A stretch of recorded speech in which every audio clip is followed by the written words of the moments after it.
So this is the rope that broke and caused the water tank to fall. The rope looks pretty durable. How can it be burned through so quickly by fireworks? Why are you suddenly so serious, Traveler?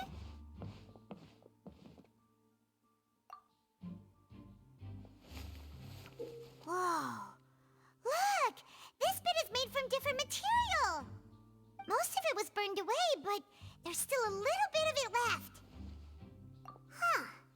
So if a rope meant to hold something was made with that kind of material in it, then that means... Wait! Why don't you write all this down? Let's take notes!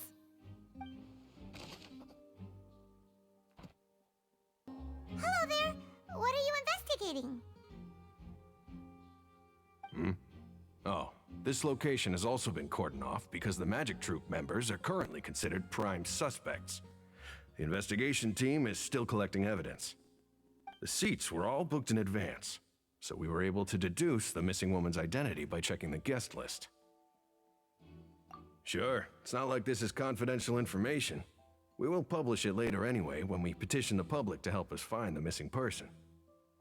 Her name is Halsey. She's a painter from Fontaine who's made a bit of a name for herself. Apparently, she wasn't a regular at the Opera House, but she'd been feeling some pressure with her work lately, which made her decide to come see the magic show. The Magic Troop members all claim not to know her, and we have looked into her social connections. It seems that she has no personal grievances or conflicts of interest with the suspects. Simply put, she wasn't related to the Magic Troop at all, which matches the features of the previous serial disappearances. Were the victims of previous cases also chosen at random? That's how it seems to us, in any case. Apart from the fact that they were all young women of around the same age range, there really weren't any other connections between them. Okay then. No need to be so formal. If you do happen to see the missing girl, please be sure to contact us. It is of utmost importance that we get to the bottom of these disappearances.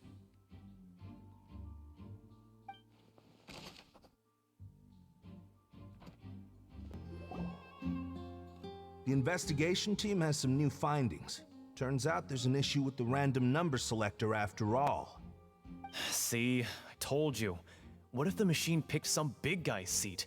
You think the murderer would have still made his move then? Sorry to interrupt, but we're helping Linny and Lynette with their side of the investigation.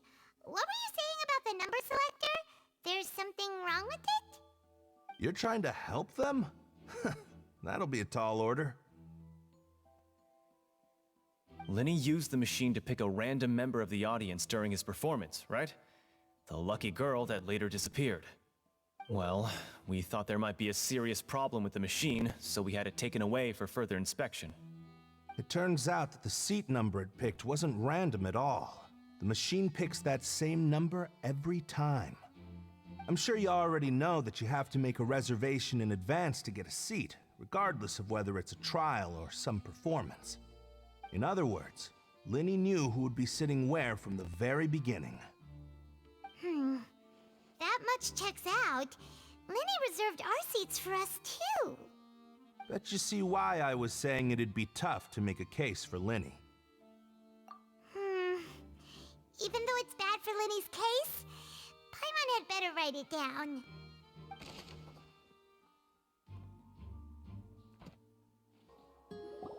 I see that you're investigating the area. Well, it just so happens that I'm interested too. If you find any new and interesting leads, be sure to share them with me, all right? We don't have too many thoughts yet.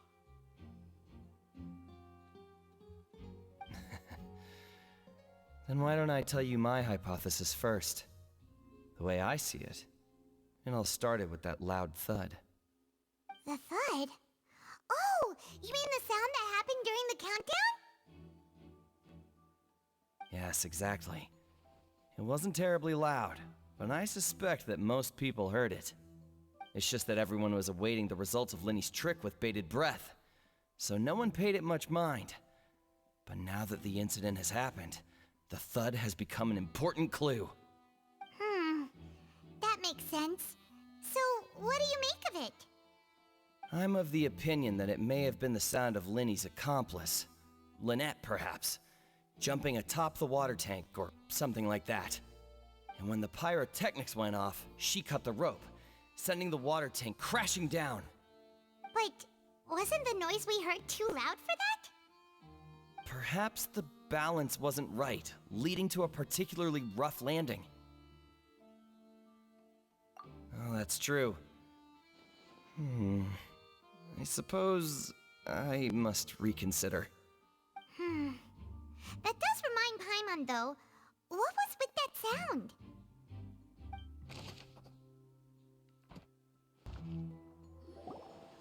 Hey, you! Yes, both of you! Over here! I've been keeping an eye on you for a while now. Huh? You mean us? That's right. If I'm not mistaken, you're also among those who wish to cut down the thorns and pursue the truth. No? And by the looks of it, you're not from Fontaine. Well, you're right on the more about that one, but who are you? Have you never heard of the Spina di Rosula? From mediating disputes and providing protection to solving conundrums, you name it, Spina di Rosula does it.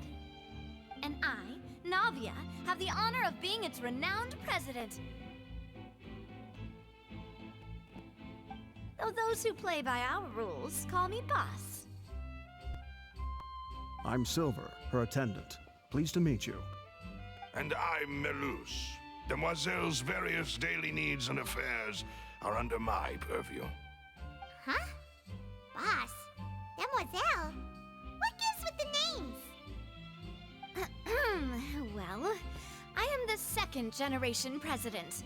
Malus and the others are still used to my previous title.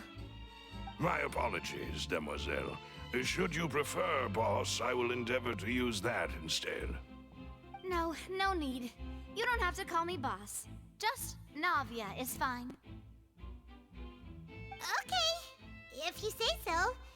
Not that we're members of Spina di Rosula anyway. All merely trifling details. Never mind. Now, back to the situation at hand. That's right. I've always kept an eye on the serial disappearance cases. My interest stems from a matter back from my father's time. Judging from the look of things, I find Linny an unlikely mastermind. Really? We think so too! That's why we're looking for clues now. But how did you come to that conclusion? Intuition, naturally. My unparalleled intuition.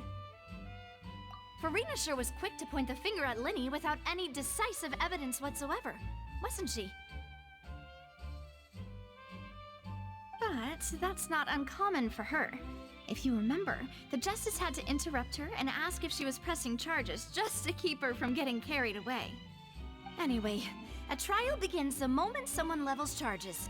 And, of course, there was no way Farina was going to back down in that situation. Sounds more like you just don't trust the Hydro Archon. Well, what's your opinion?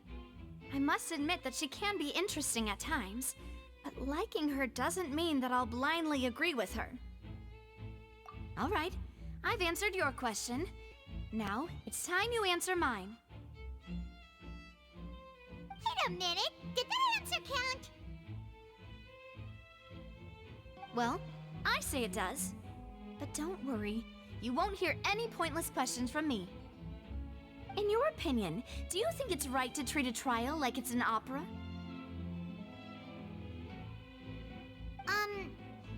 Well? And why would that be?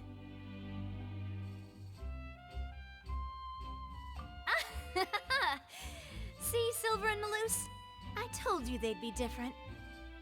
Most astute of you, Demoiselle. I too think that the Traveler's response was most excellent. No matter how wonderful the script or how fervent the audience's expectations may be, the trials that go on stage here must be based in fact. And if that can be done, boss, then... All right, that's quite enough, Maloose. Anyway, I like your answer. You passed with flying colors. Now, I need to make some preparations, following which our joint investigation shall commence. You two shall be my assistants. Wait! Since when did we become assistants? Oh, well, I can be the assistant, sure. Or your companion, if you like. I'm really not that fussy. That's more like it. Far be it from me to brag, but I believe that Demoiselle's intuition will be instrumental in uncovering the truth. You wish to save a friend from false accusations, and we wish to unravel the disappearances. In this sense, our goals are aligned. You have a point. Huh.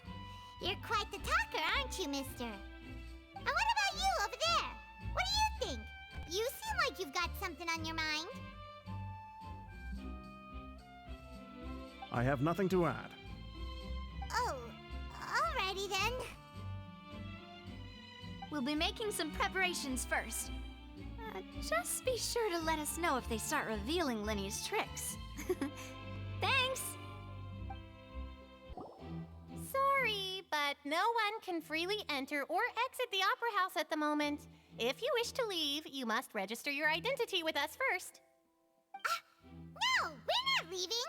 We're representing Linny and Lynette as attorneys, so we're investigating the case. Were you always guarding this entrance? Yes, after the Chief Justice gave the order, everyone coming in or out must undergo a strict inspection. So, the missing girl couldn't have left from here, at least not from that point on. I doubt there was much opportunity then either. How can you be so sure, Well, because I was in charge of security near the entrance at that time. I couldn't see Linny's performance from here, which was quite a shame. Just my luck. But still, I did not abandon my post, and I stayed put no matter how loud the applause was. If someone had so much as even approached the door, I would have noticed it, let alone if they had tried to leave. We Melusines are good at that sort of thing, you know. So, it's safe to say the girl couldn't have left through here. Alright, thank you for your help. This will be useful info.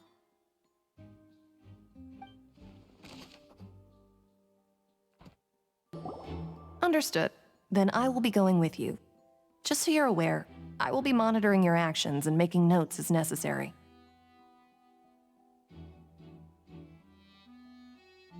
Very good. Thanks for being so agreeable. I'd pull a rose out of my hat as a gift for you if I could. You may spare the pleasantries. I'm just doing my job. You've arrived.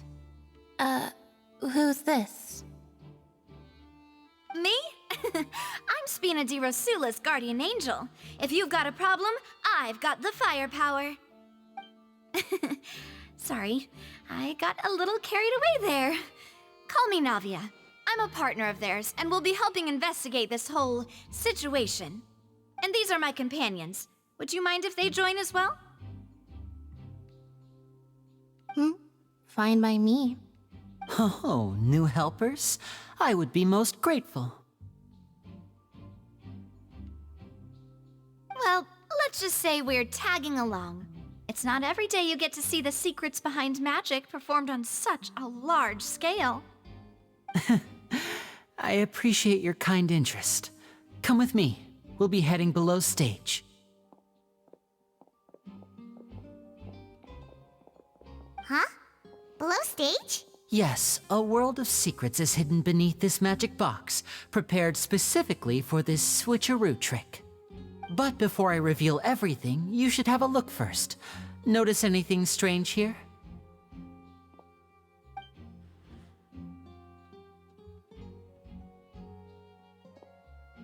I'm not trying to be dramatic. Remembering the details of a trick will help you understand the methods used to perform it more easily.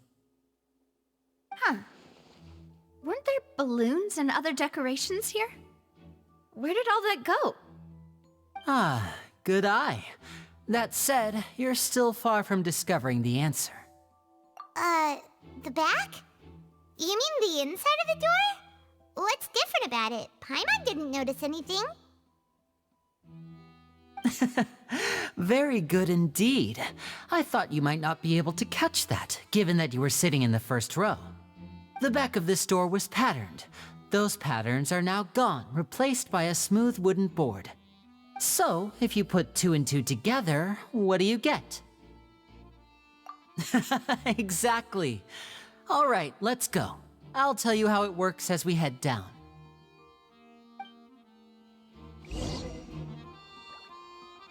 Oh, so there was a passageway under the magic box! I knew you'd figure out most of it as soon as you saw this place. The 2 magic boxes are positioned right above the 2 entrances of the tunnel. See this flatbed trolley? The box with the lucky audience member in it would be shuttled over to the other side using the trolley. This trolley can raise and lower and even rotate, ensuring that the box will face in the right direction. I see. So that's the purpose of the box inside another box. Precisely. The inner box would descend after the audience member was put inside and be moved along the trolley, all while the outer box would remain on stage as if nothing had ever changed. So that's how you did it! Once the box was lowered, the trolley would store some energy through this device here, with which it would complete the rest of the steps. The audience member would only be able to feel some slight movements in the dark, and by the time she walked out, she would already be back on stage. Right! You were talking that whole time, and you even came out for a moment near the end! Ah, yes. A phonograph operated by Lynette was used to achieve that effect. My assistant and I had already scripted our conversation beforehand. When the countdown began, I had already gone to the opposite box via a tunnel using that ladder. And what about Lynette? Where was she? I was in the mezzanine space in the back of the box. Oh, interesting! That's how we were able to coordinate Linny's lines with the assistant. And, by the way, I was the one who walked out of the box at the end. I mean, we are twins. All it takes is a change of clothes and no one can tell who's who. And that's my favorite part of this trick. Only Lynette and I can perform it. So that's how it all worked! Wow! Every detail you revealed was more amazing than the last! Lynette would briefly walk out of the box and then go back in, jumping into the tunnel and escaping before the box on the trolley could finish ascending. And then I walk out of the other box in the audience area, and the trick would be complete. The operative word here being would. But as you saw, Cal was in the box, not our audience member. She, on the other hand, mysteriously vanished. We really don't know how that happened. If not for that interlude, this would have been an astonishing trick. I probably never would have figured out how you pulled it off. And yet, to think that someone was able to use this magic trick to commit a crime. Could we have a look around? I think we can come up with some more leads. This is the scene of the crime, so Linny and Lynette are not permitted to stay here. I'll escort them back up. Yes, of course. No need to be so strict now. I won't disappear into thin air, you know. Thanks, everyone.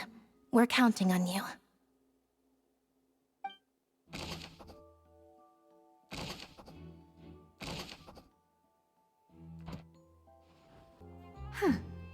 What's this?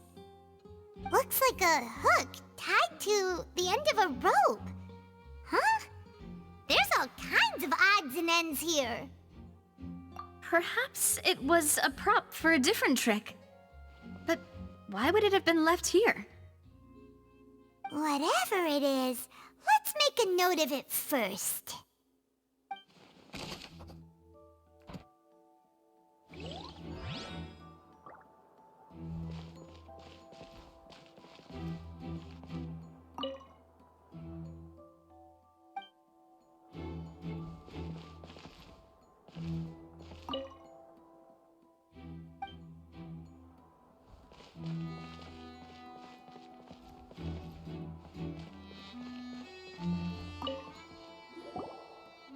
The floor is wet. Please be careful not to slip.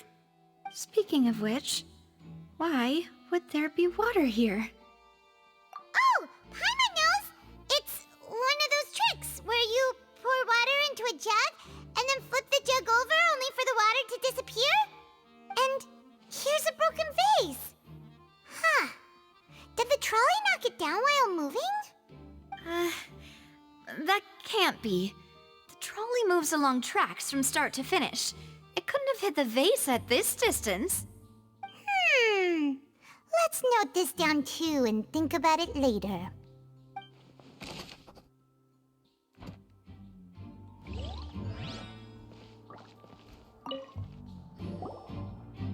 Oh, these are the clothes that the lady chosen from the audience was wearing, right? Her clothes are here, but she's nowhere to be found. Right. And do you really need to do that if you're kidnapping them? Ugh, this is so confusing. Paimon doesn't want to be a detective anymore.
What is this place? It seems someone could fit through here. Could this have been the suspect's escape route? Alone, perhaps. But if they had to pull another person with them, the space would be too narrow. But there are no other ways in or out of here. Oh, you're right! Let Paimon write that down.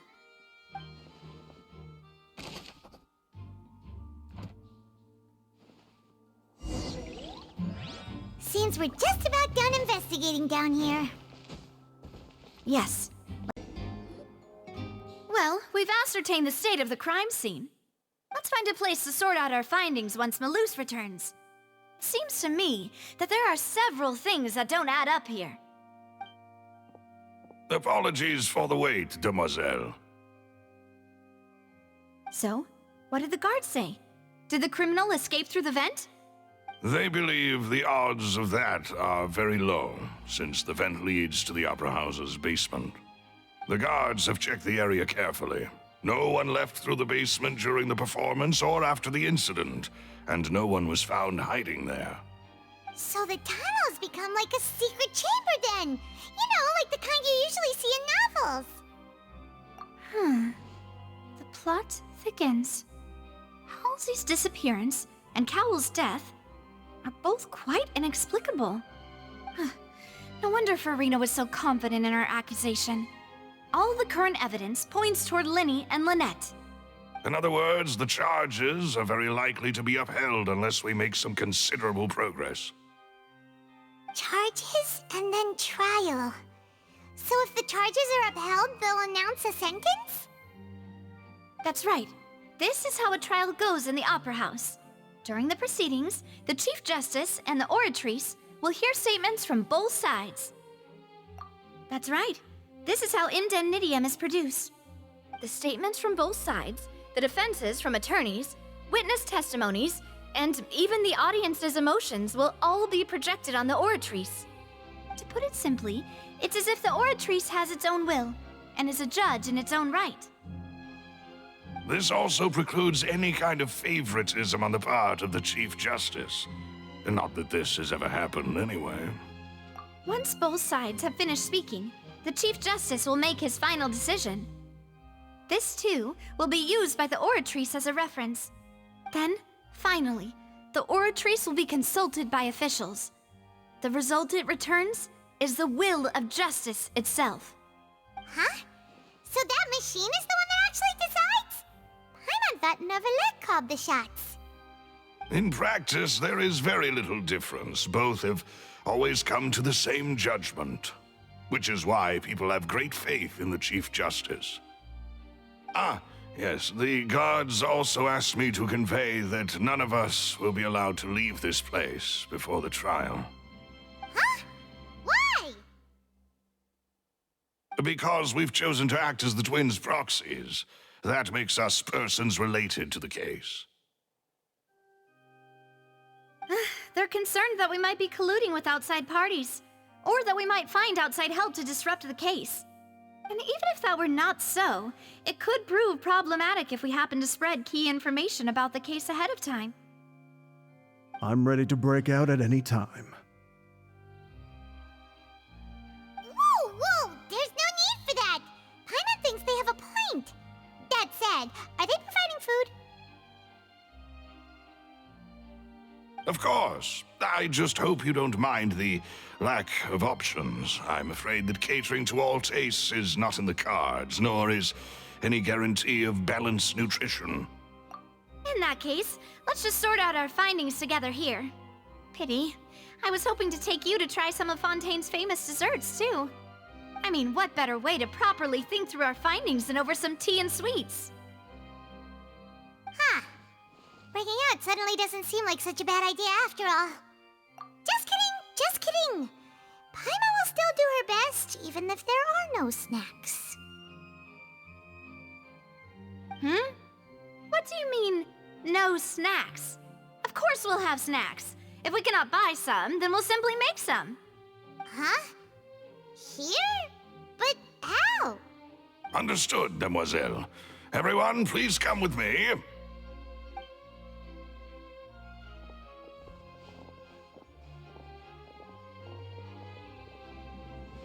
Wait, you're carrying a portable stove with you? Yes, I must be prepared to meet the Demoiselle's baking needs whenever the fancy strikes her. I have eggs, sugar, and almonds at the ready. Good work, you two. Then I'll get to it. Please sit tight for a moment. You'll get to taste my awesome snacks soon enough. These three are quite the interesting group.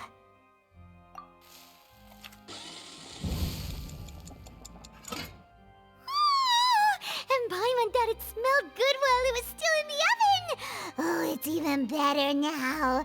Paimon can't stop drooling. From the way you had these two guys carrying all that stuff around, Paimon thought you'd have them do more during the baking process. But you ended up doing the entire thing by yourself! Beating the egg whites, grinding almonds, everything! I was applauding.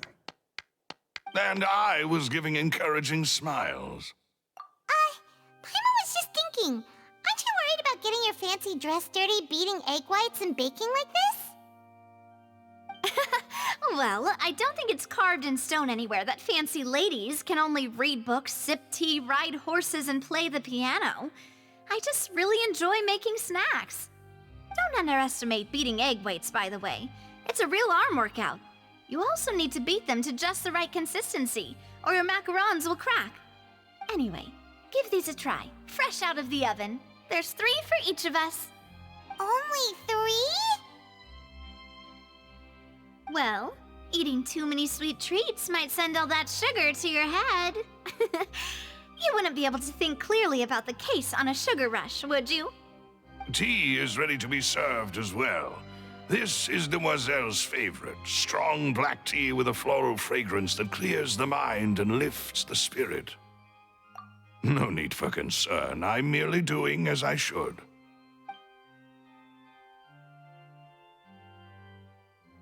All right then. Down to business. As Paimon mentioned previously, the tunnel seems to be something of a secret chamber. However, we can assume that Linny and Lynette were not alone within it. Some criminal also occupied its sealed confines. The magician twins could have committed the crimes, of course, but they lack any logical motive. Exactly! Why would they do such a thing right when everyone was watching? The flower vase and the thud we heard during the performance could indicate some altercation between Halsey and the criminal in the tunnel, resulting in the shattering of the vase, the discarding of her clothes, and her abduction. Perhaps the criminal thought that since she was chosen from the crowd, she would be too easy to identify if she was still wearing the same clothes. Paimon thinks that makes sense, but the real trouble is... True. None of the clues we found thus far support the existence of this third person. But the only people left to consider are both technically victims, whether it's the missing girl, Halsey, or poor Cowl. Huh. Could Halsey have secretly made modifications to the magic props in order to murder Cowl before making her escape? That's right. And even if she had tampered with the setup, she would need to understand the entire trick to pull it off. Nor does she have any motive.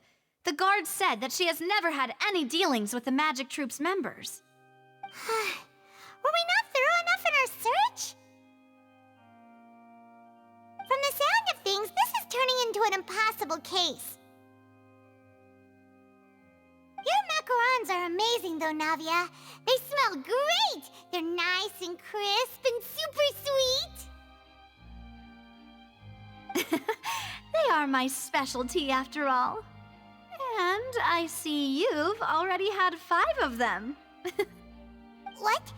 5? Oh, that can't be right. Paimon only counted 3, honest! Please don't worry about it.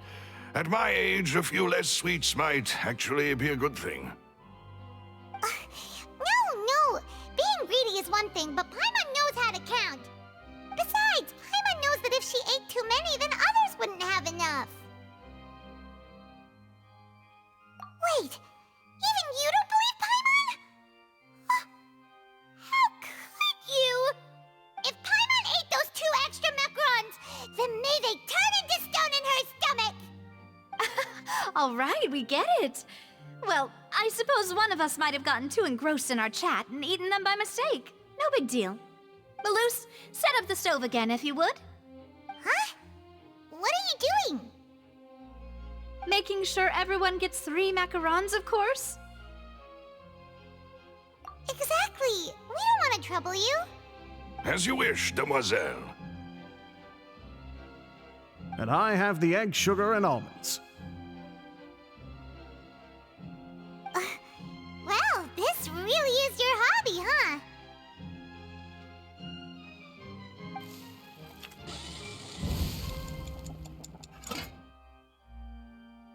Well, that's it for snack time. I'm going to have another look around the area. I don't know what we're looking for yet, but we've still got some time. As attorneys, I suggest the 2 of you think the case over again. It would be awkward if you got all tongue-tied on stage during the trial. All right, thanks for your help and for the snacks. It was nothing. A small task for the Spina di Rosula. Silver, Maloose, it's time to go. I'll be back if I find anything new.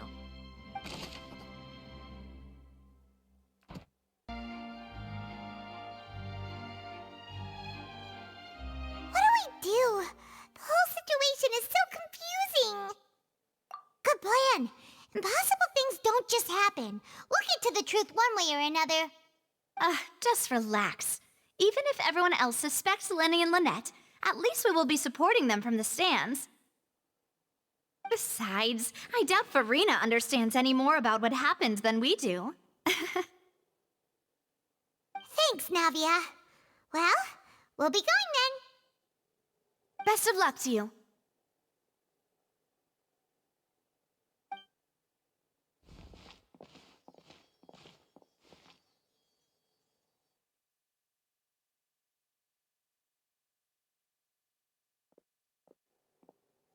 Ah, finally, you're back.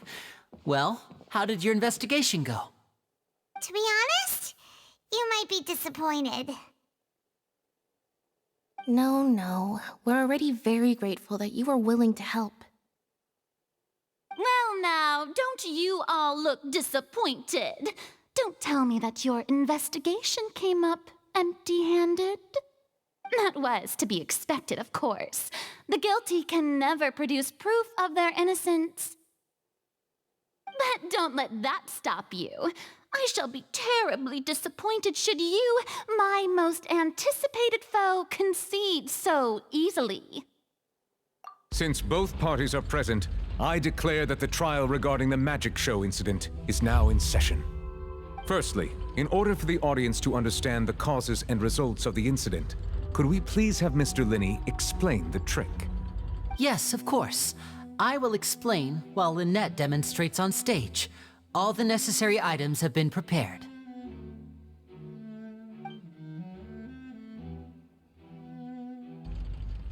Thank you, Mr. Linney. In that case, I take your statement to be that you ran to and remained hidden within the magic box in the audience stands once the trick began, and thus could not have committed the crime. Is this correct? Yes, that's correct, Your Honor. In that case, I call upon the prosecution. Lady Farina, do you wish to refute his statement in any way? Why, of course I do. Allow me to take the first shot and break this case wide open. Mr. Linney is clearly lying. There is no way you could have been in the box the whole time if you were to abduct Halsey and murder Cowell. In fact, I'd say you were hardly in that tunnel at all. That is simply your hypothesis based on the presumption that I'm guilty. Oh, is that so? And if I may ask, what did you hear while you were inside your box? The roaring countdown of the crowd, of course. That's how I kept track of the time and built anticipation for the finale. And you didn't hear anything else at all? Nothing that might leave an impression of any kind? No, nothing. I see. But when the count reached 30 seconds or so, there was a thud. One so loud that I believe practically everyone heard it. Huh? Hey, hang on! Something's not right here.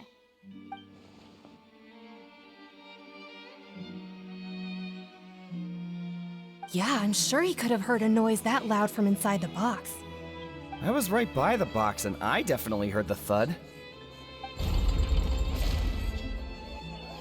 Look at those scales. Could those mean... Well then, ladies and gentlemen, allow me to use the words of the magician himself. You never know what can happen in the blink of an eye. Indeed, it seems his alibi can also collapse in the blink of an eye. Of course, I have armed myself to do far more than smash your alibi. Confidence cannot go unfounded, and my foundations are rock solid. Tell me, aren't you and Lynette actually from the House of the Hearth? The House of the Hearth?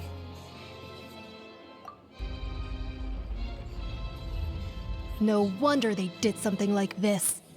So the serial disappearances were the Fatui's doing. Now it all makes sense. I've got a feeling that what happened on stage probably wasn't just an accident.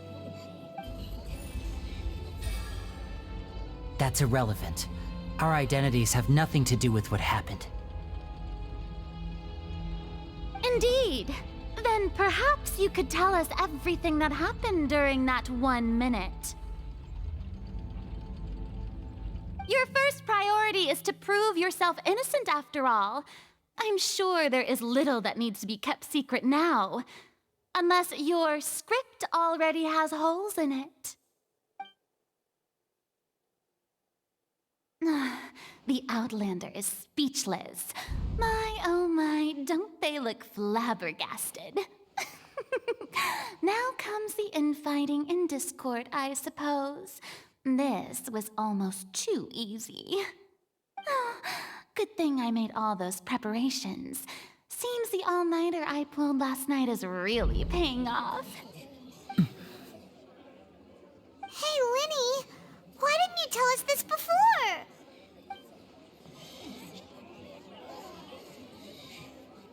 Order! Order! Mr. Linney, allow me to re-establish the facts. Lady Farina has raised 2 points. First, when the thud was heard in the Opera House, you were neither in the box nor the tunnel. Second, you and Ms. Lynette are both members of the House of the Hearth. Are these claims true?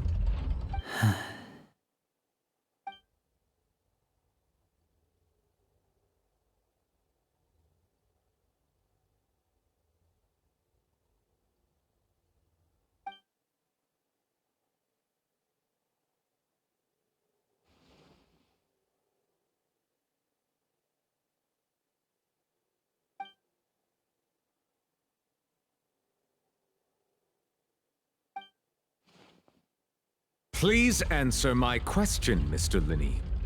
I'm sorry. Yes, they're true, Your Honor.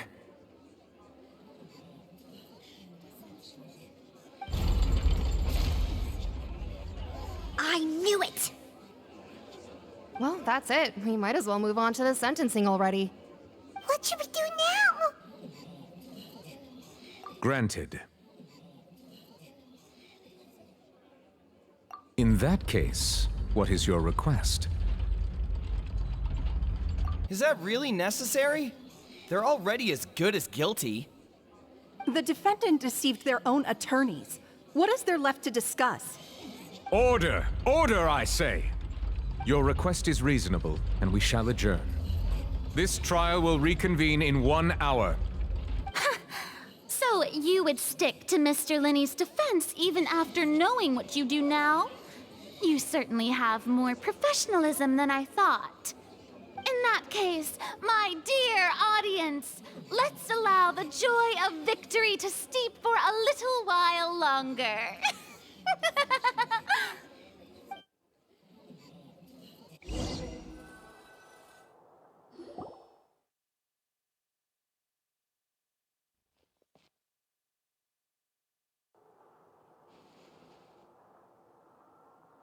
Well, this is awkward. I didn't think the Hydro Archon would dig all that up. I'm sorry, Traveler and Paimon. Yeah, sorry. Paimon doesn't know where to start. We trusted you two. We based our entire reasoning on the assumption that you weren't bad guys. Not to set the wrong tone or anything, but Paimon's really mad! I'm very sorry. I know you're angry, and reasonably so, but please, let me explain. I know you've clashed with the Fatui several times before. I wouldn't be surprised if just hearing the word is enough to make you upset. But our organization is very, very large, and the Harbingers have very different personalities and goals. Right now, we want to save people. As many as we can. That's right. I'm sure we're on the same page when it comes to this nation and the disaster that its people might face. I knew if it weren't for our respective identities, we could become good friends. That's why I didn't wish to flat out lie to you, but chose to hide some details instead. The truth is very important, but being completely transparent about everything would see us spending more effort than we need to. Right. So, you be the judge. Heck, if I were you, I fear that I'd even struggle to trust me at this point. You met a Fatus who works as a magician, a trickster by trade. All by coincidence, too. But still, I'm asking you to trust me. I am no criminal. At least, not in this case. Sorry. Please forgive us. Well, you both say that, but... Right, let's hear your answer first, and no lies now! Of course. I'll answer any question you ask. We've been trying to find out how the Oratrice operates.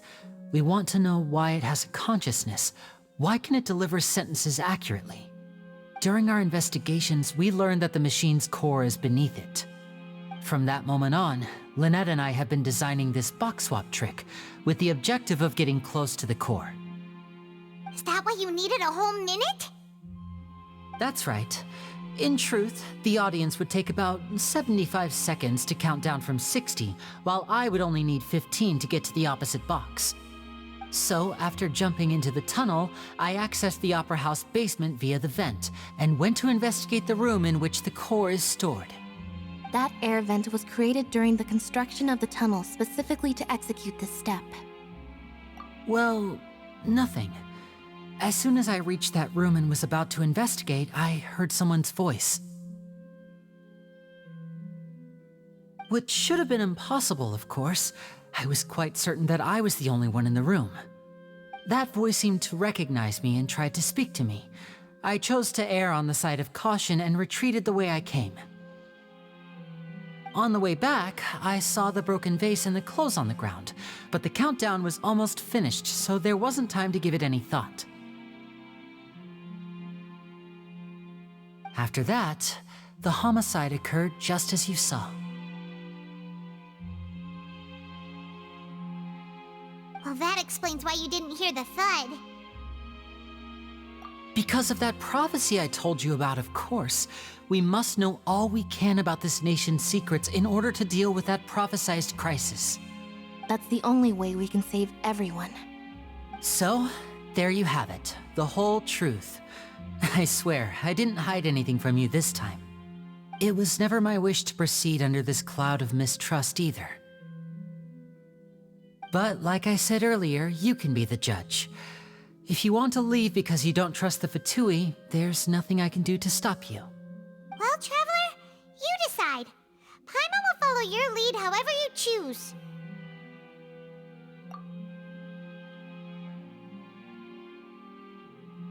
Okay, thank you. Thanks for giving us a chance. The current problem is that the scales are tipped pretty badly against you two. If we want to refute the Hydro Archon's accusations, we're gonna need a seriously watertight defense. Huh? Oh, Paimon thinks she gets what you mean.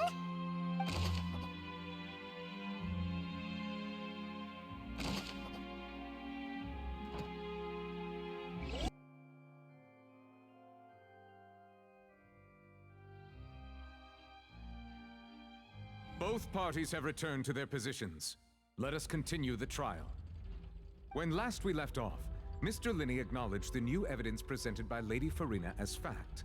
Therefore, Lady Farina may continue stating her reconstruction of the events. Ugh, that took long enough. Now then, if everyone would lend me their attention. At this stage, let's revisit that scene from Linney's perspective.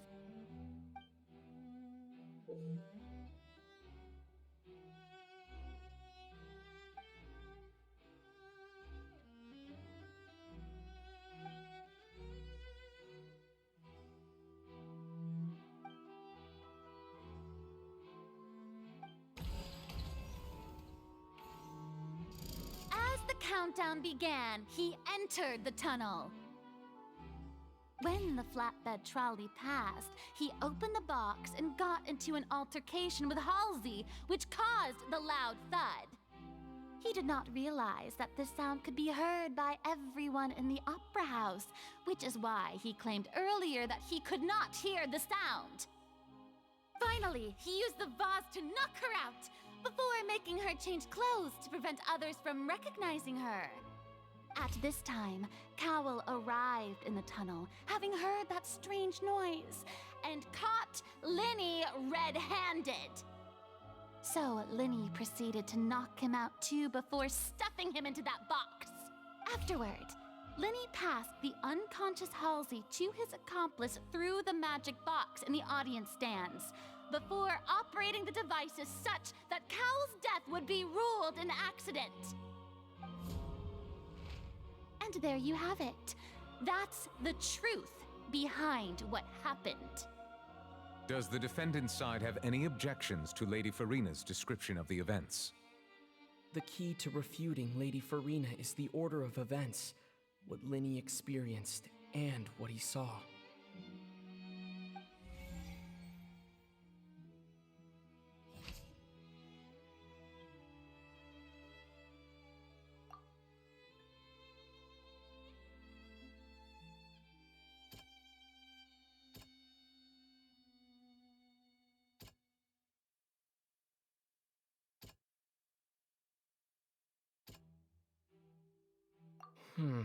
Seems this won't produce a particularly effective rebuttal.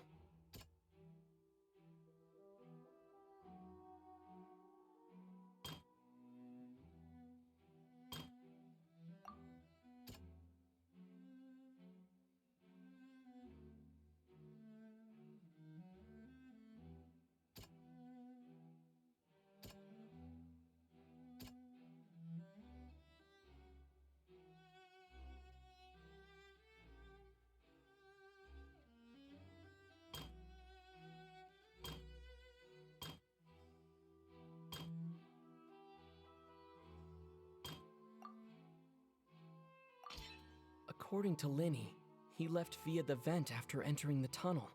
He couldn't have had that altercation with Halsey.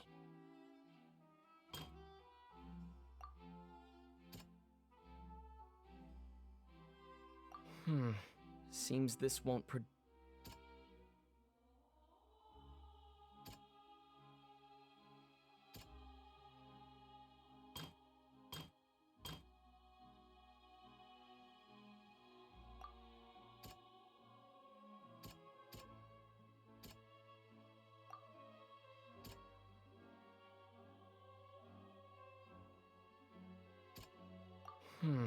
Seems this won't Linny went to the room that contains the Oratrice's core. This is the actual truth.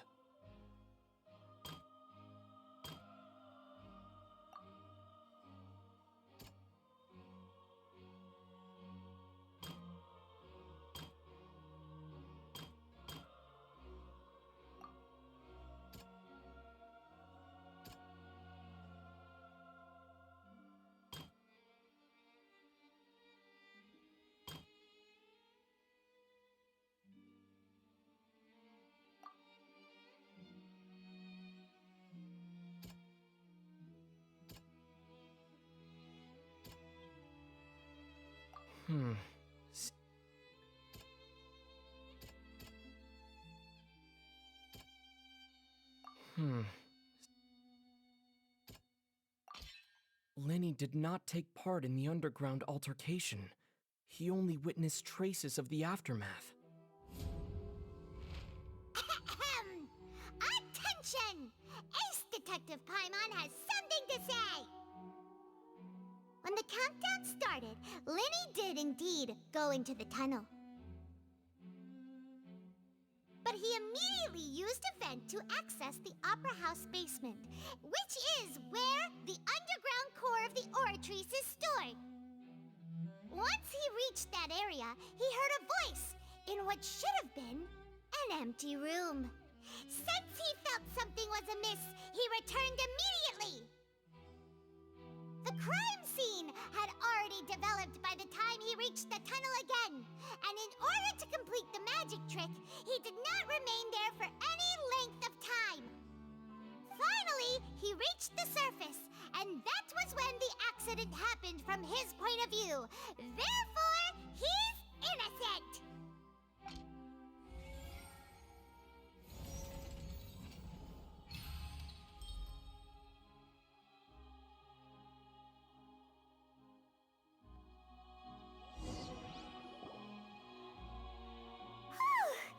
Paimon did it! Paimon actually managed to say all that! Wasn't it awesome? In other words, you believe that he knew nothing of the incident? That's right! My reasoning?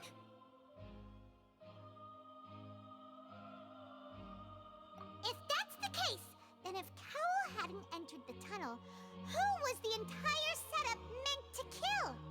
Assuming that what you say is true, Linny only needed to kidnap the young girl to cause a new disappearance case. What would the point of killing someone on stage be? Oh, they have a point. That's right, you tell them! And that's why they're partners of mine. They've managed to turn things around. Oh, well, your denial is very strident, I'll give you that. But what proof do you have to back your claims?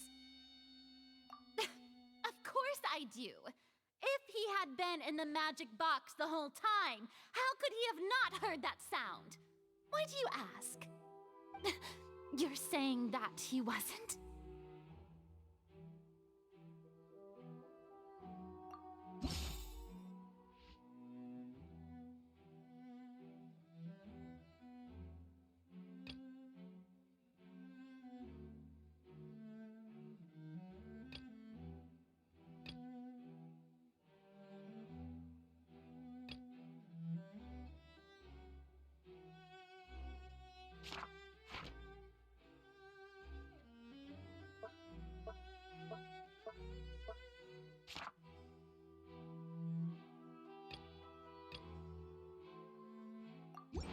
Are you sure we don't need to give this more thought?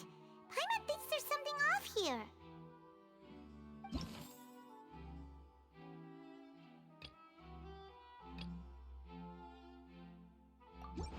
That's right! Linny wasn't in the box or in the tunnel. That's why he didn't hear anything strange during the performance. This means that when the crime happened, Linny had already entered the basement via the vent.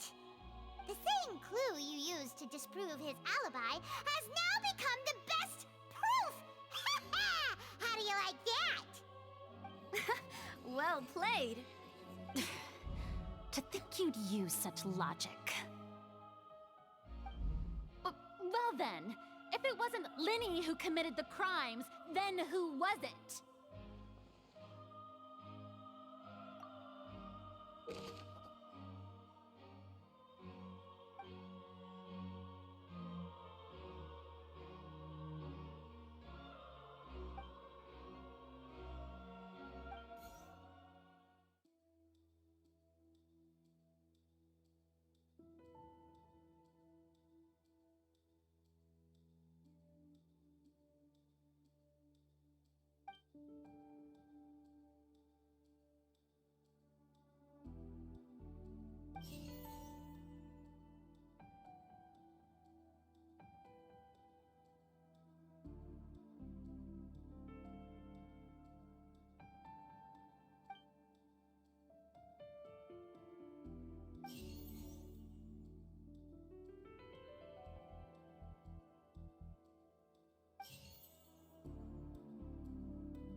Could there have been a third person involved?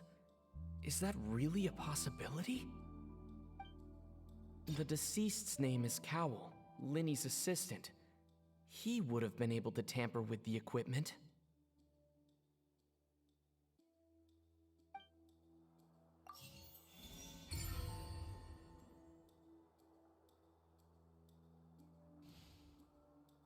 Huh?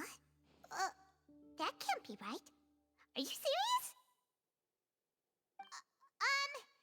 The killer was, in fact, Cowell, the deceased! Oh, is that so? How interesting! Let's hear your reasoning then. What I must do next is recreate the truth. What Cowell did, and how he went from would-be perpetrator to victim. Linny was not in the tunnel at that moment, which gave our criminal ample time.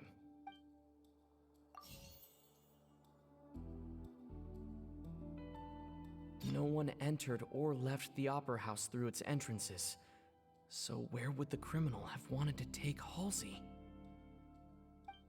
It would have been tough for both people to fit into that vent. They would likely have bumped into Linny as well. The sound we heard may have come from a clash between the missing Halsey and the criminal. The deceased's name is Cowell, Linny's assistant. He would have been able to tamper with the equipment. The sound we heard may have come from a clash between the missing... Halsey's clothing was in the tunnel, so there must have been some fear that she would attract attention. No one entered or left the Opera House through its entrances, so where would the criminal have wanted to take Halsey?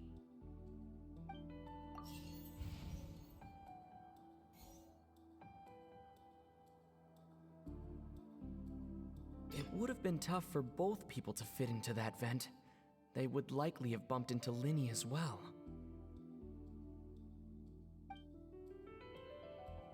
No one entered or left the Opera House through its entrances.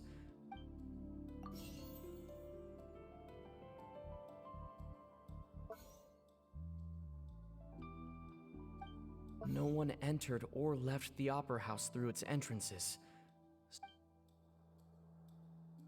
The deceased's name is Cowell, Linny. It would have been tough for both people to fit in. Halsey's clothing was in the tunnel.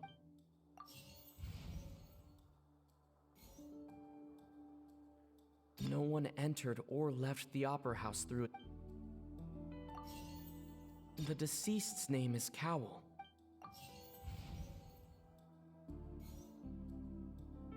The deceased's name is Cowell.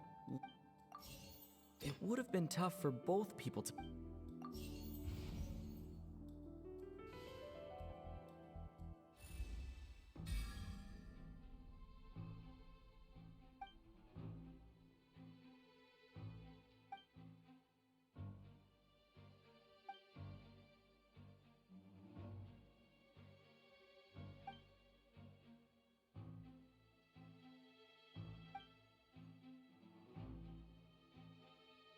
What's wrong, Traveler?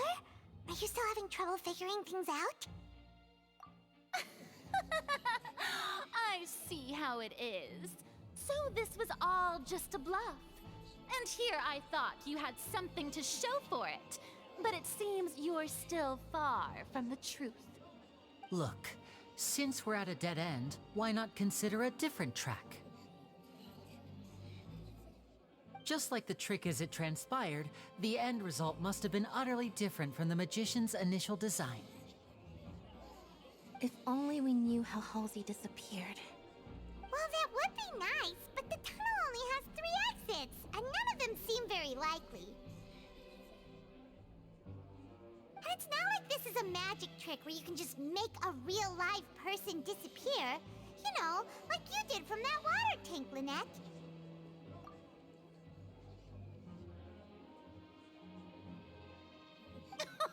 Excuse my interruption, dear opponents, but do you not see that the crowd is growing impatient? There is no greater sin in this opera house than an awkward delay in the performance.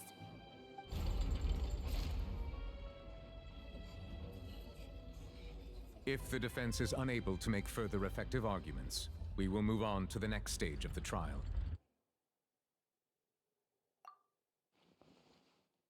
Linny was not in the tunnel at that moment, which gave our criminal ample time. The sound we heard may have come from a clash between the missing Halsey and the criminal. The deceased's name is Cowell, Linny's assistant. He would have been able to tamper with the equipment. The vase was not broken by chance. It was used to cover important evidence, the water.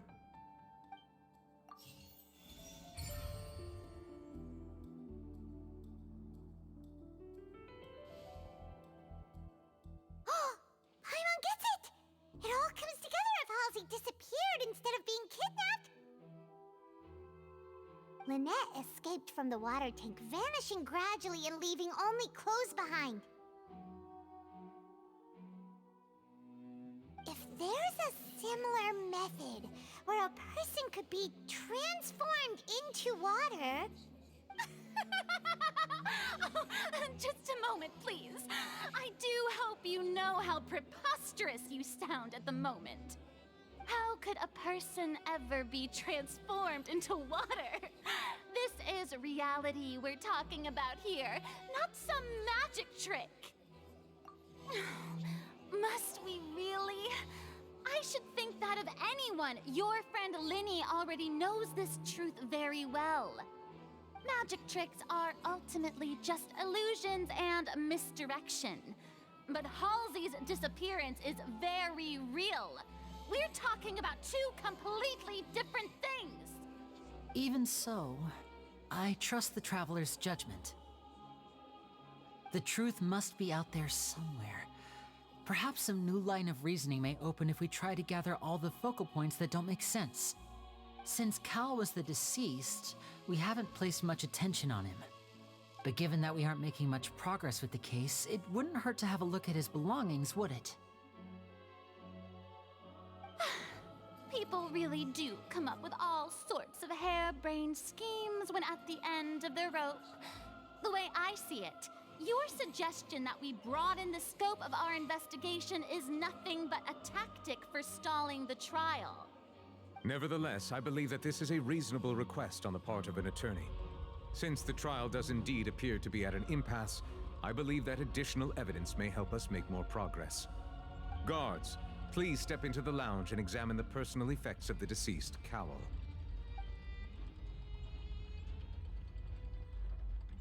We are still examining the items, but we have already made critical progress that we feel must be shared with everyone post-haste.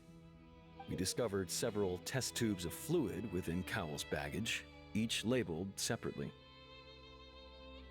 The notebook in his backpack claims that these fluids are water from the primordial sea. The primordial sea?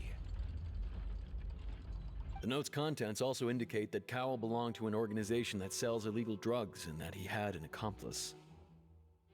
The notebook has many entries concerning safe usage of these fluids, in which the keyword dissolve appears many times.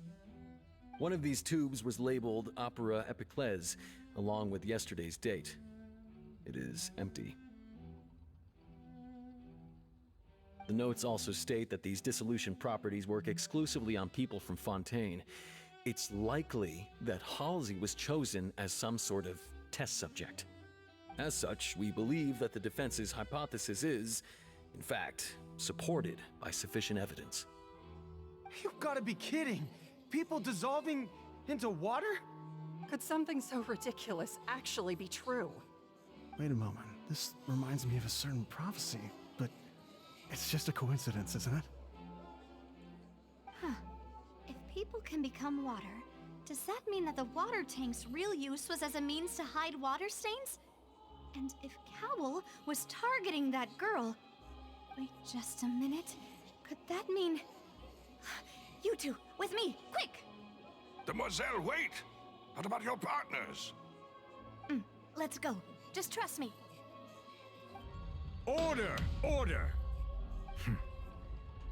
It is undeniable that further examination of the deceased's personal effects has yielded some surprising results, but we cannot yet verify the veracity of these clues. Still, let us assume that these clues are indeed authentic, albeit with the understanding that Ms. Halsey has yet to be found. Guards, please continue examining the items along these lines. Mr. Linney, it appears your hypothesis is supported by the evidence, so please continue speaking. Of course. Thank you, Your Honor. If we uphold this hypothesis, I believe that many of this case's seemingly unrelated clues can be connected together. Right! Like the metal hook! That one didn't make sense at all. Let's think about this. Cowell's methods must have something to do with that water from the primordial sea.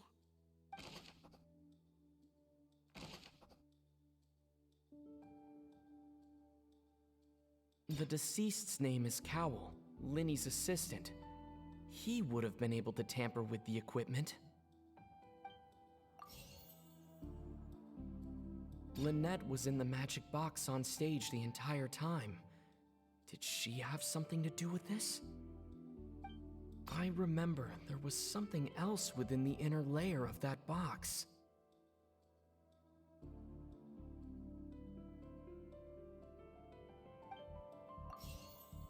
The water from the primordial sea should already have been prepped before Halsey entered the magic box.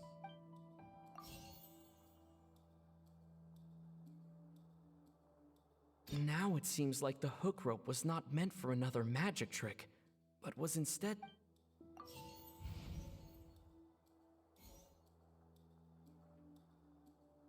Lynette was in the magic box on stage the entire time. The rope that held the water tank up was lit.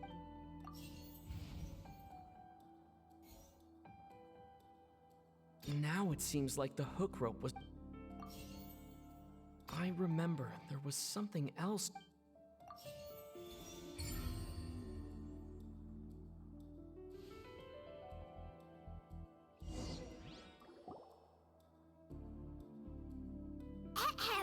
It's Ace Detective Paimon's time to shine again! In the original plan, Cowl would tamper with the water tank rope and the number selector securing his target. When the magic box containing Halsey was lowered, the metal hook would retract gradually and pierce the balloon at the top of the box. When the balloon attached to the box popped, the water from the primordial seed inside it would pour down and dissolve Halsey. Afterward, Cowl would enter the tunnel and break the flower vase to conceal the water inside the tunnel, with the remaining evidence being covered up by the water tank on stage. But he encountered something unexpected in the tunnel and wound up being fatally hit by the same water tank he meant to use to cover his tracks. Huh. That does make sense. That actually links together a lot of the more confusing pieces of evidence.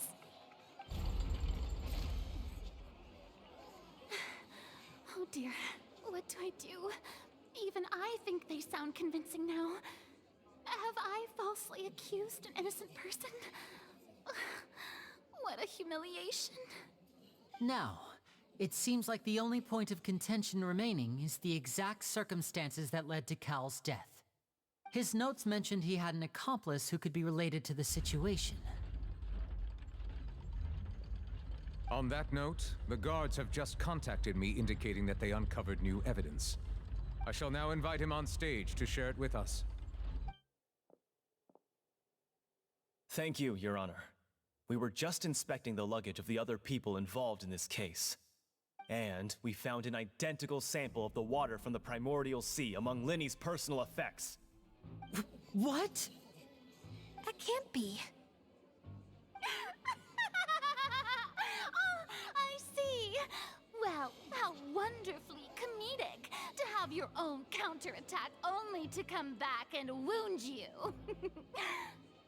Does this not clear all doubt? My dear citizens, my loyal audience, allow me to present my reasoning and bring this performance to a swift close. Linny did not need to take part in the dissolution of the young woman at all. Indeed, he did leave the scene via the vent.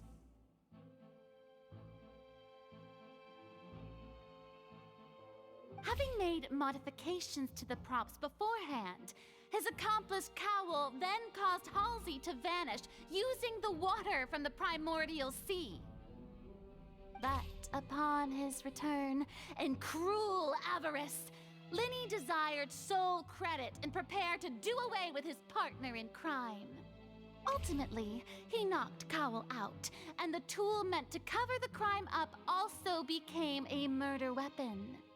Now, as much as I regret having come to such a viciously straightforward conclusion, it does seem that the famed Fatui is quite the cold-blooded and ruthless organization.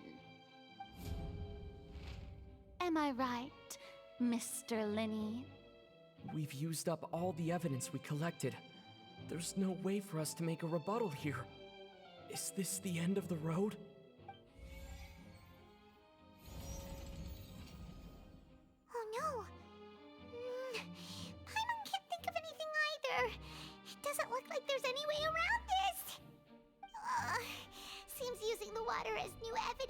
too good a move. Oh, why did this have to happen now? I think we've all seen enough now, and we have ample witnesses to my flawless reasoning. I believe this is indeed the finale! Now then, my good, noble Chief Justice, should we not, in your view, move... Excuse me, everyone, but I must interject. Miss, I must ask you not to shout, and to respect the ongoing legal proceedings. Oh, come on. Don't be hasty. I have a good reason for interrupting, you know. Now, would anyone here like to take a little break from all this debate and see a little magic? I'll show you an amazing trick. One that can bring a young woman who has disappeared back in the flesh, right before your very eyes. Please, do the honors, Mr. Linney, if you would be so kind. What in the world is she saying? No offense, miss, but miracles like that are beyond my scope as a magician.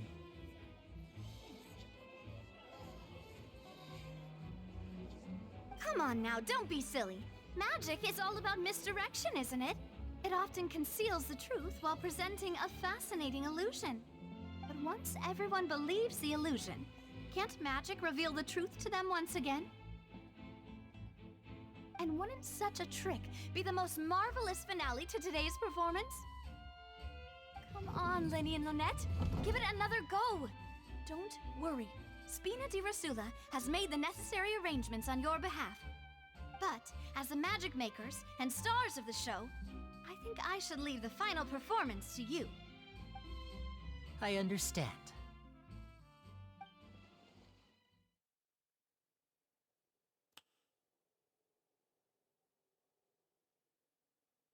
And voila!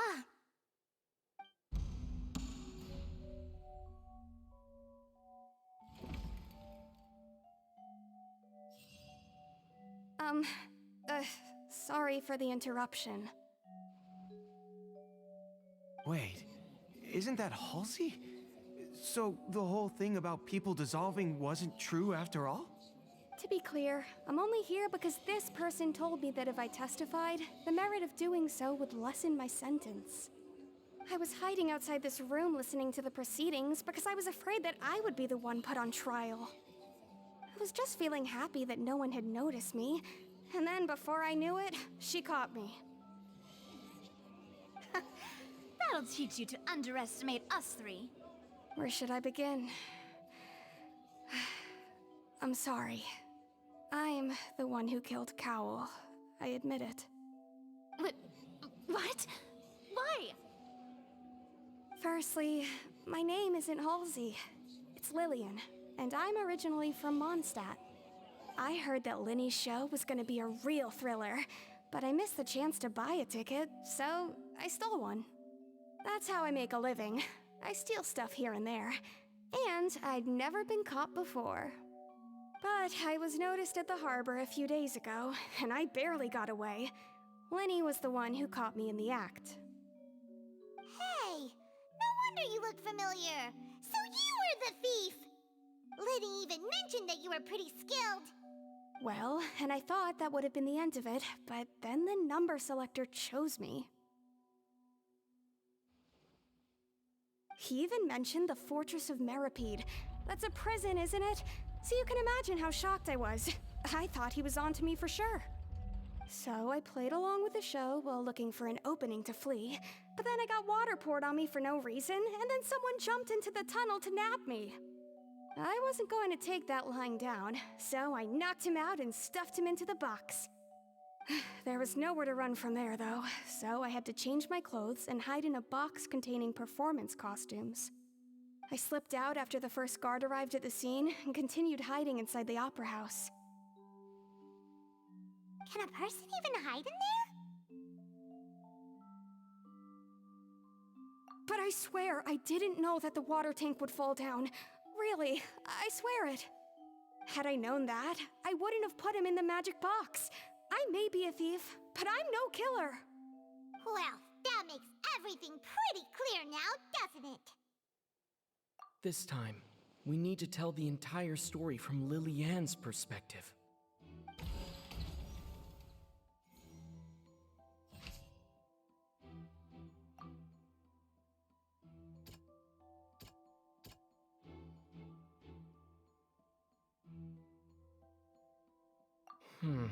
See.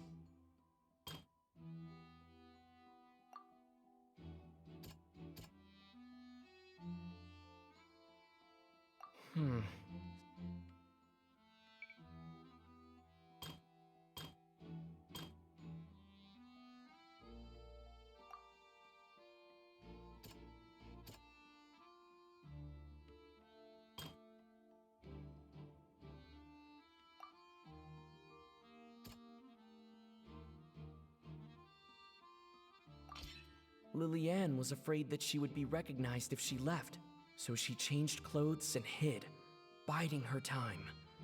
Just what one might expect of an experienced thief.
The flower vase was not.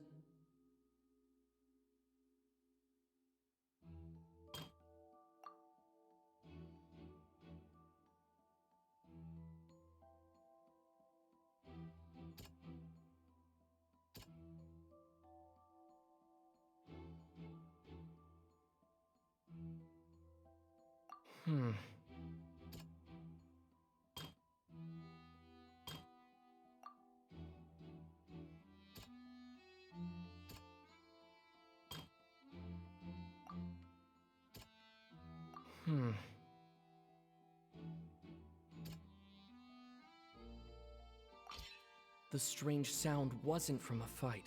It was Lily-Ann's attempt to break out when she was frightened. And it's Ace Detective Paimon time!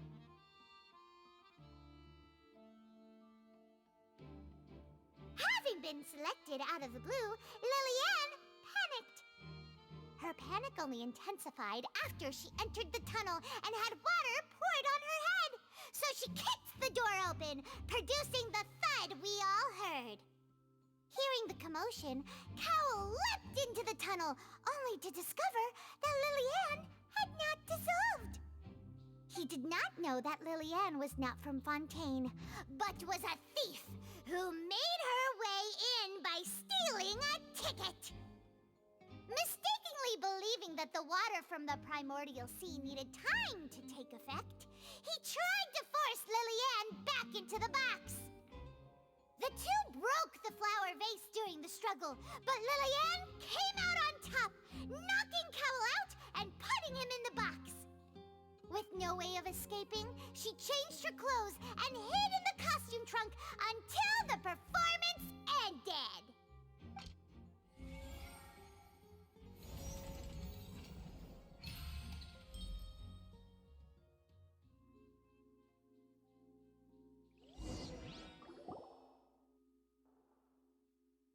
She knew that she would have to go through guard inspection if she tried to leave afterward, so she has been trapped in the Opera House these last 2 days.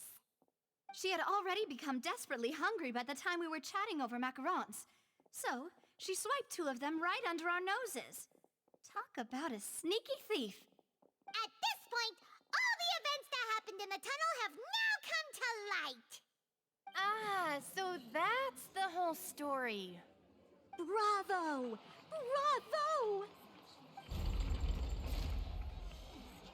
Now then, Lady Farina, do you wish to speak against the defense's statements? Please answer the question, Lady Farina. Also, if I may add, the trial has not yet ended. As such, I request that the prosecution not leave the room before the proceedings have concluded. What? Are you reading my mind now? No, I have no further arguments. I admit defeat. But really, could you at least have left me with some dignity? Wow, look at that! She's like a deflated balloon now. If there are no objections, then as the Chief Justice of Fontaine, I shall once again repeat the full sequence of events. The actual perpetrator of the serial disappearances, Cowell, selected his next victim from the audience reservation list. With some modifications to the selector, he could ensure that the pre-selected young woman would be chosen. To cover up any evidence while committing the deed, Cowell thought of allowing the water tank to fall, which would conceal the water left behind after the young woman was dissolved. He also tampered with the rope suspending the water tank, using the fireworks at the end of the performance to cause the tank to drop and hide the watermarks. He poured the water from the primordial sea into a balloon during the preparation of the magic box and stuck it to the box's lid. Finally, he passed the prepared hook on a rope through the gap in the magic box's door when bringing the young woman to said box. When the magic trick officially began, the box containing the woman was lowered into the tunnel, tightening the hook rope and bursting the balloon containing the water. If all had gone to plan, the young woman would be dissolved at this time. However, Lillian was not from Fontaine and thus fled the box with a loud noise. Realizing that there was trouble, Cowell entered the tunnel and met Lillian. Thinking that the waters had not yet taken effect, he decided to proceed. However, his opponent was more capable than he thought, and he was overcome, knocked unconscious, and placed into the magic box, and thus became his own final victim. Lillian, according to her own statements, then changed clothes and hid until the performance ended, before hiding in other parts of the opera house. As for Linny, he was in the underground structures within the opera house, and was thus ignorant of these happenings. From this reconstruction of events, we can conclude that Linny, the accused, is in fact innocent. While there is much in Linny and Lillian's conduct that should still be investigated separately, this case, at least, can be handed over to the Oratrice to make the final decision.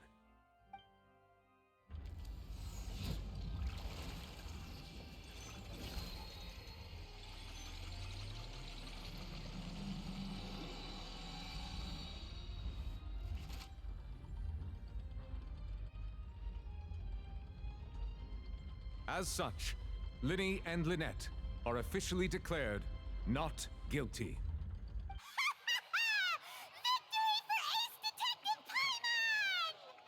Great work, partners. Thank you all. Thank you so much. Next, I think we deserve an explanation, Guard Vaughn. How did you find the water from the primordial sea in Linny's baggage? Right! Your discovery caused me to make a serious mistake, you know. Or was that not a discovery, but false evidence that you dare to bring before this court? I suspect that the accomplice mentioned in Cowell's notes was not Linny, but you, yes?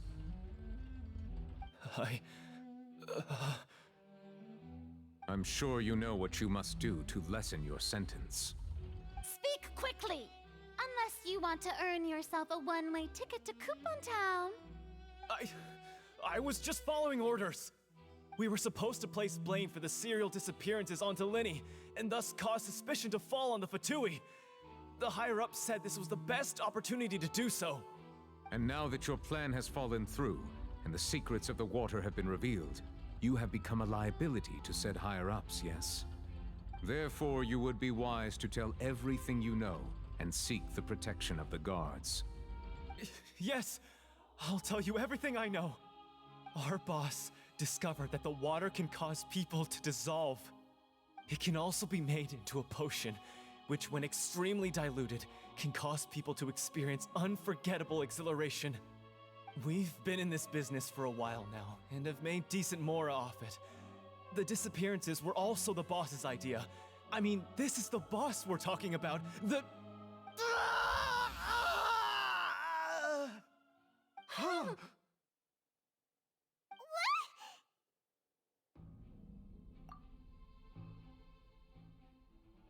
And now he can no longer talk.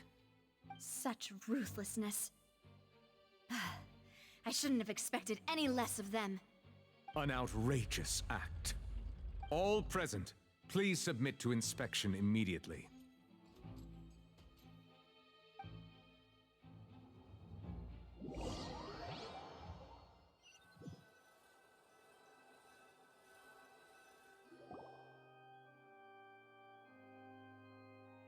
So, we're just going back now? That's true, but... Traveler, Paimon! Please wait.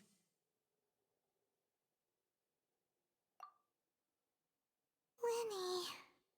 I know you may not want to speak to me right now. Maybe you don't even want to look at me.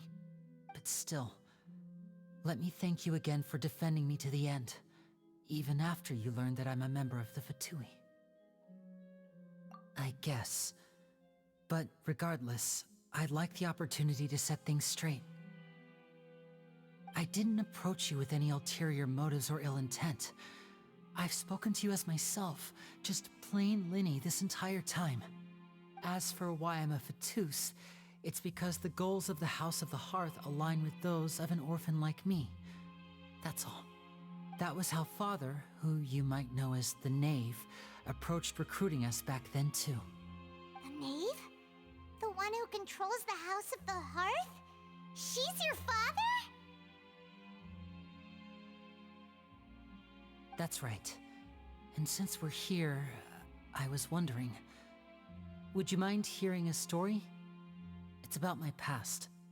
Back when our parents first died, Lynette and I were left wandering the streets. To survive, I took to surreptitiously observing an older street performer who did magic. It took me several days to figure out how he pulled off his amazing tricks. I took my sister through several streets until we found a crowded corner, and we began to perform magic tricks there. To my surprise, we proved to be pretty popular, and we could at least stop worrying about where our next meal would come from for a time. But I didn't want my sister to remain a street rat together with me forever. Before long, an aristocrat came to me and claimed that he wished to take us in after watching my performances. So you went from orphans to nobility just like that? That was how we felt at first too. As if fate was on our side and we could say goodbye to those painful days. But I gradually discovered that while we were called foster children, he was really after my talent for magic tricks. He would constantly take me to all sorts of banquets to garner attention, which he would then use to expand his social circles. That doesn't seem too bad either. Better than roaming the streets at any rate. It took a while for me to realize just how dark his heart really was. After one particular performance at a banquet, I discovered that Lynette was not on the same return vehicle as me. I waited a long time after we returned home, but she did not come back. I went to that noble's bedroom and asked him about her whereabouts. The answer he gave me was, she caught the eye of the most eminent person at the banquet, so I sent her over as a gift. I mean, you'll be able to perform your magic regardless of who your assistant is, yes? Oh no. So he was gonna... But wouldn't Fontaine's laws deal with such people? As far as outsiders are concerned, this is a relationship akin to adoption or foster care, and they have their ways of escaping the eye of the law. I managed to ferret out the location of the mansion of that so-called eminent person and hurried through the night. But by the time I leaped over the walls, avoided the guards, and made my way in, all I saw was the moonlit ground covered in blood, and the knave standing there in the darkness. So, she'd already taken care of that guy. That's right. She had rescued my sister before she could come to any harm, and had even discovered several girls hidden in a basement, all of them orphans. Father, I mean, the knave, might have seen something in me, and so she made me an offer.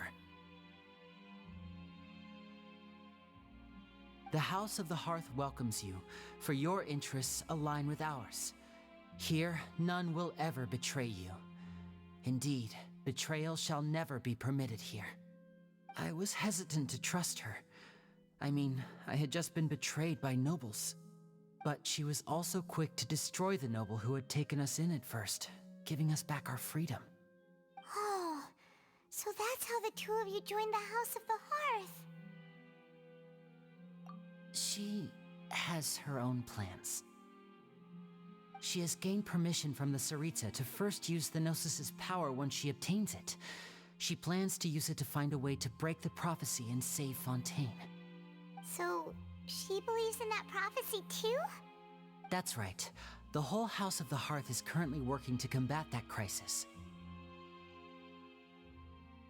Today's case has also proven that people from Fontaine can indeed dissolve into some sort of water, thus further supporting the prophecy. All of us house members here, Lady Arlecchino herself included, are from Fontaine.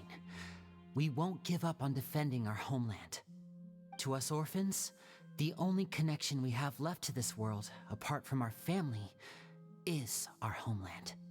So, from small deeds like distributing magic pockets to huge schemes like stealing a Gnosis, everything is aimed at dealing with that prophecy. It's all right. I understand. The only thing I can do is relate all this to you.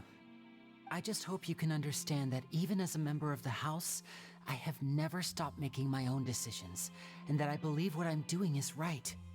If you should need anything at all in the future, feel free to find me. I will do my best to help you, as plain Linny.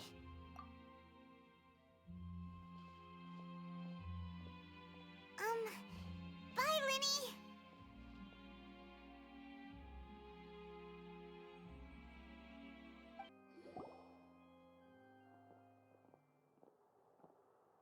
Hey there. What was with the disappearing act you pulled right as the trial ended? Were you looking for us, Navia? Well, this whole thing isn't exactly over, is it? I do feel that we're getting closer to solving the serial disappearances case, though. Don't you think so, too? Huh? What's wrong, my dear partner?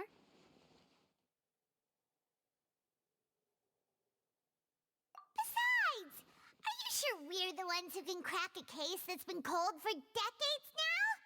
And given that there's new evidence from the trial, there should be a trail of breadcrumbs for the Hydro Archon's people to follow now, right? Ah. I see. Well, I won't lie. I'm a little shocked to hear that from you. But I suppose you are just travelers who have only arrived in Fontaine after all. Sorry. I might have been too presumptuous.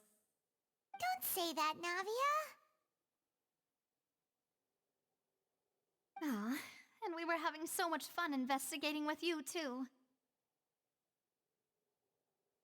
It was like having new waters flowing into a stagnant mire, causing new hope to spring forth, and the reflection in the murk to become clearer. Sorry about that. I'm a bit prone to nostalgia. Don't mind me. Wait, shall we have a farewell meal? You know, to commemorate our time as partners? Huh? Do we really need to get that formal? Well, guess you really did treat us as partners, huh? Well, I'd just like to have a proper ending to every important memory.